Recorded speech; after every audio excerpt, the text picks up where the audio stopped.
Belagavi smart city ಕಚೇರಿಯ ಮೇಲೆ ಲೋಕಾಯುಕ್ತ ನ್ಯಾಯಾಧೀಶ ಬಿಎಸ್ ಪಾಟೀಲ್ ನೇತೃತ್ವದ ತಂಡ ಗುರುವಾರ ದಾಳಿ ನಡೆಸಿ ಕಚೇರಿಯಲ್ಲಿದ್ದ ಮಹತ್ವದ ದಾಖಲಾತಿಗಳ ಮಾಹಿತಿ ಕಲೆ ಹಾಕಿದ್ರು.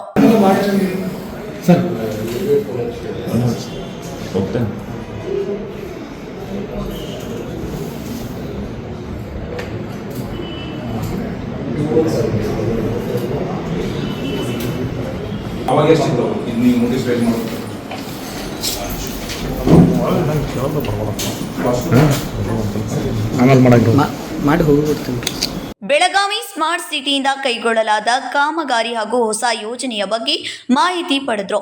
ಸ್ಮಾರ್ಟ್ ಸಿಟಿಯಿಂದ ಪೂರ್ಣಗೊಂಡ ಕಾಮಗಾರಿಯ ನಿರ್ವಹಣೆ ಮಾಡುತ್ತಿರುವುದು ಯಾರು, ಇಲ್ಲಿಯವರೆಗೆ ಎಷ್ಟು ಅನುದಾನ ಖರ್ಚಾಗಿದೆ, ಸ್ಮಾರ್ಟ್ ಸಿಟಿಯಿಂದ ನಿರ್ಮಾಣ ಮಾಡಿರುವ ಕಟ್ಟಡದ ಗುಣಮಟ್ಟದ ಬಗ್ಗೆ ಮಾಹಿತಿ ಪಡೆದರು.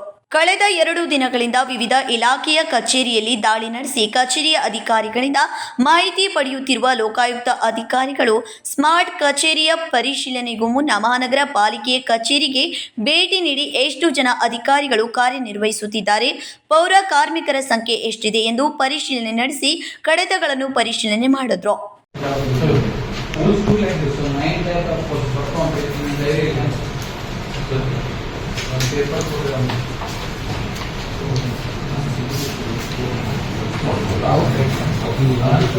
ರೇಟ್ಸ್ ಎಲ್ಲ ಇಲ್ಲಿ ತೋರಿಸ 9 ಟೈಪ್ ಆಫ್ ಕೋರ್ಸ್ ಬೇಕು ನನಗೆ ಎಲ್ಲ ಸಿಸ್ಟಮ್ ಮಾಡ್ತೀನಿ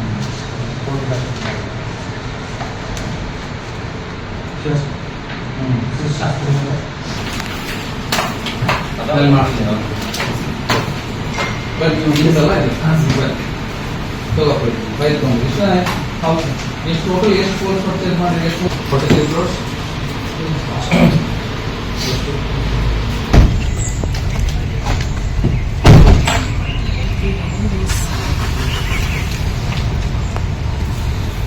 ಪಾಲಿಕೆಯ ಆಶ್ರಯ ಶಾಖೆ ಕಂದಾಯ ಶಾಖೆಗೆ ಭೇಟಿ ನೀಡಿ ಸಾರ್ವಜನಿಕರಿಗೆ ತೊಂದರೆಯಾಗದಂತೆ ಆಡಳಿತ ನಡೆಸುವಂತೆ ಅಧಿಕಾರಿಗಳಿಗೆ ಸೂಚನೆ ನೀಡಿದ್ರು.